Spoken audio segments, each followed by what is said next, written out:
December 10th, 2025. The financial landscape is shifting beneath our feet, and the tremors are visible in three stark market movements. Silver is testing historic highs near $62 an ounce. Gold trades around $40,200, posting gains of 50 to 90% in a single year. And the Federal Reserve is poised for another rate cut, even as inflation concerns persist. This isn't a conspiracy. It's documented reality. And it leads to a critical, unanswered question. Why are the world's central banks accumulating gold at their fastest pace in decades while simultaneously pursuing expansionary monetary policy? The answer, in my analysis, is a silent hedge against risks the public hasn't yet grasped. Let's make it personal. That $10,000 in your savings account? If the dollar's purchasing power has eroded by roughly 10% in 6 months, as some analysts calculate, it now buys what only $9,000 bought half a year ago. Your wealth didn't move. The ground beneath it did. I'm not a financial advisor. This is not financial advice. This is an educational analysis of publicly available data. But consider this. The very institutions that manage our monetary system, central banks and governments, are behaving differently than their public statements suggest. According to industry reports, central banks purchased over 1,000 tons of gold in 2024 alone, the third straight year of record buying. China has bought for over a year straight. Russia has allocated hundreds of millions to gold.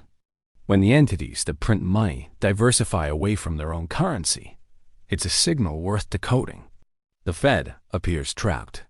They likely must cut rates because, according to some fiscal analyses, the U.S. government now spends more on servicing its national debt than on its entire defense budget. With approximately $1 trillion in new debt added every few months, this trajectory is mathematically unsustainable. The question isn't if it adjusts, but when. While this debt dynamic plays out, a potential challenge to dollar dominance has emerged. In late 2025, Russia reportedly announced a new currency framework, not just rubles, but a unit called the unit. Its design is what makes it significant. Allegedly partially gold-backed, around 40% physical gold, 60% a basket of currencies, and built on blockchain technology. This means it could theoretically bypass traditional sanction and control systems. Want to send dollars internationally?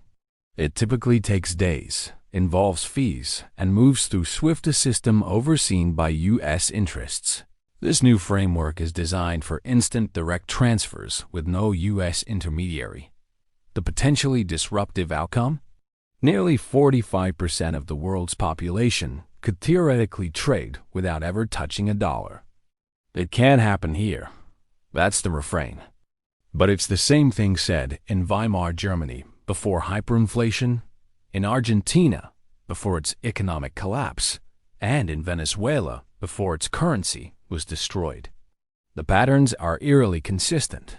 Print money, cut rates, watch the currency weaken. Print more, it weakens further. Then debt forces rate cuts during inflation, leading to a loss of monetary control.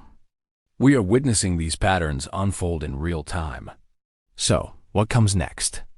To understand that, you need to see the three phases of currency decline. By my analysis, we are currently in Phase 2. Phase 1. The silent shift, argued to have ended approximately 6 months ago. Inflation is moderate 2 to 4%. Media narratives preach stability, but smart money begins moving quietly into hard assets. Gold and silver begin their climb, not with fanfare, but with steady intent.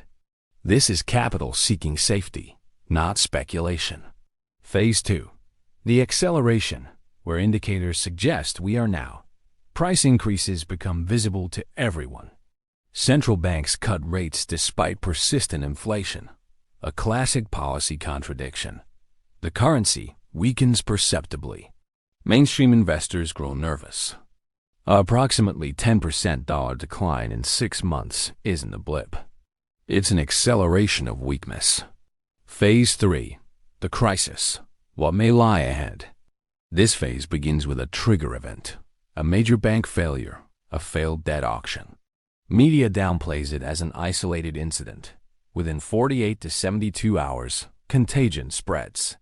Bank holidays are declared, withdrawals are frozen, and currency value can plummet 20 to 30% in days.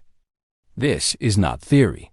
Cyprus executed a bail-in in 2013, confiscating up to 47% of large deposits. Greece imposed capital controls in 2015. History shows it happens fast, and when it does, your window to act slams shut. So, what is the playbook when the pillars of the monetary system begin to tremble? While most people sleep, the ultra-wealthy don't panic. They prepare. Their strategy isn't about getting rich. It's about preservation. According to Wealth Management Insights, a common framework they reportedly follow is the 403-02-010 rule, 40% in hard assets. This is the foundation. Not paper promises, but physical assets you can hold. Physical gold and silver. The emphasis is on physical metal stored outside the traditional banking system. Historically, when currencies fail, paper contracts can become worthless. The metal itself cannot be printed away. Real estate in stable jurisdictions. Property retains intrinsic value. The key is international diversification, owning assets outside your home country's economic sphere. 30% in foreign currency diversification. This is about spreading sovereign risk. The goal is to hold currencies backed by governments with strong balance sheets and low debt ratios. Think Swiss francs, Singapore dollars, or Norwegian kroner. If one currency stumbles, others provide a balance. 20% in cash flow generating assets. Wealth preservation requires an engine. These are investments that produce essential goods or services, generating income regardless of currency fluctuations. Productive farmland that yields food. Businesses providing non-discretionary needs. During Venezuela's crisis, those with productive land or essential businesses survived. Those with only cash savings were devastated. 10% in high-risk hedges, chaos insurance. This is the speculative allocation for systemic breakdown. It includes assets like Bitcoin and gold-backed stablecoins. If traditional infrastructure fractures, decentralized, non-sovereign assets could become critical. However, a correct strategy is often undermined by critical errors. Here are the 3 most common mistakes, the first of which could cost you everything. 1. Buying paper gold.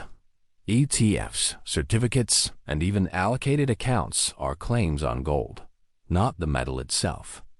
In a true crisis, you cannot barter with a paper contract. If it's not in your physical possession, analysts argue it is not truly yours. 2. Trying to time the market perfectly. Waiting for a dip in phase 2 is often a fool's errand. In currency declines, the primary direction for hard assets is typically up. The best time to start was yesterday. The second best is now. 3. Holding everything in banks. Banks operate on fractional reserves. If a significant percentage of depositors demand their cash simultaneously, the system faces immense stress. This bank run has preceded every major currency collapse in history. Your final window for action closes when phase 3 begins. Therefore, you must monitor these 5 potential warning signals. They are your last alerts before systems potentially lock down. Signal 1. An emergency Fed rate cut. Not a scheduled meeting, but a panic move between them. This suggests loss of control at the highest level. Signal 2. A major bank stock collapse. If a systematically important bank, for example, JP Morgan, Bank of America, falls 20% plus in a single day, the foundation is cracking. Signal 3. Government dialogue on capital controls. Any official discussion of limiting cash withdrawals, foreign currency purchases, or gold transactions is a prelude to financial lockdown. Signal 4. A gold spike of $200 in a day. This indicates institutional panic, with central banks and hedge funds scrambling for the ultimate safety asset. Signal 5. A failed U.S. Treasury auction. If the world will not buy U.S. debt, the game for dollar dominance changes overnight. A potential phased action plan. Do not act recklessly. Consider this a 60-day realignment. Weeks 1 to 2. Secure liquidity. Hold 2 to 3 months of expenses in physical cash, small bills, stored securely and privately. This is your buffer for immediate needs. Weeks 3 to 4. Acquire hard assets. Purchase your first ounce of physical gold and 10 ounces of silver from a reputable dealer. Research secure, non-bank storage. Weeks 5 to 6. Establish foreign exposure. Open a multi-currency account. Allocate a portion to stable foreign currencies. Begin researching international real estate or asset markets if feasible. Weeks 7 to 8.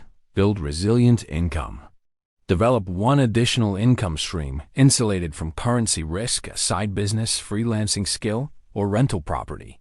Focus on essentials and services always in demand. 6 months ago, this analysis might have sounded extreme, but the data patterns are now undeniable. Record central bank gold buying, contradictory Fed policy, and rapid dollar weakness. History doesn't repeat exactly, but it rhymes. The architects of the current system are quietly building lifeboats. The question is whether you will secure a seat while there's still time. This isn't about fear. It's about awareness, education, and prudent preparation. The people who dismiss this as fear-mongering are often those left at the shuttered ATM. Don't let that be you.